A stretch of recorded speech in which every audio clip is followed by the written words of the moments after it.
ನಮ್ಮ ಕನ್ನಡದ dubbing industry ಯಾವ ಮಟ್ಟಕ್ಕೆ ಕೆಳಗೋಗಿದೆ ಮತ್ತು ಹಾಳಾಗಿದೆ ಅಂತ ವಿತ್ ಪ್ರೂಫ್ ತೋರಿಸ್ತೀನಿ ನೋಡಿ.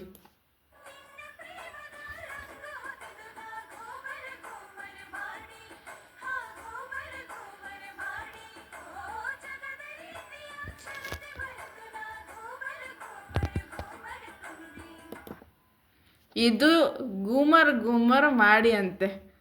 ಆ್ಯಕ್ಚುಲಿ ಗೂಗಲ್ ಟ್ರಾನ್ಸ್ಲೇಟಿಂದ ಹಿಂದಿಯಿಂದ ಒರಿಜಿನಲ್ ಆಗಿ ಕನ್ನಡಕ್ಕೆ ಟ್ರಾನ್ಸ್ಲೇಟ್ ಮಾಡಿದ್ದಾರೆ. ಅದು ಈ ಲಿರಿಸಿಸ್ಟ್ ಬಂದುಬಿಟ್ಟು ಒಬ್ಬಳು ಲೇಡಿ ಒರಿಜಿನಲ್ ಲಿರಿಕ್ಸ್ನ ಅದನ್ನು ಕನ್ನಡಕ್ಕೆ ಹಾಕಿದ್ದಾರೆ. ಇದನ್ನು ಕೇಳಿಸ್ಕೊಂಡು ಪಾಪ ಜನ ಎಷ್ಟೊಂದು ರೋದನೆ ಮಾಡ್ತಿದ್ದಾರೆ, ಇನ್ಸ್ಟಾಗ್ರಾಮಲ್ಲೆಲ್ಲ ರೀಲ್ಸ್ ಮಾಡ್ತಿದ್ದಾರೆ ಅಂತ ಹೇಳ್ತಿದ್ದಲ್ಲ.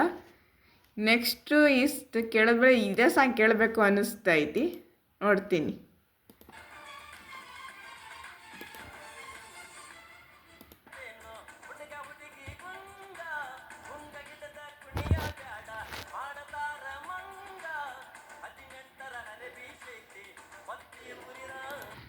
ಇದು ಆ್ಯಕ್ಚುಲಿ ಸಾಂಗ್ ಟ್ಯೂನ್ ತಗೊಂಡಿದ್ದಾರೆ, ಒರಿಜಿನಲ್ ಸಾಂಗ್ ಹಿಂದಿಯಿಂದ ಟ್ಯೂನ್ ತಗೊಂಡಿದ್ದಾರೆ.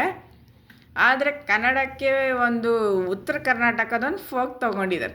ಇದು ಡಿಫ್ರೆನ್ಸ್ ಅಂದರೆ.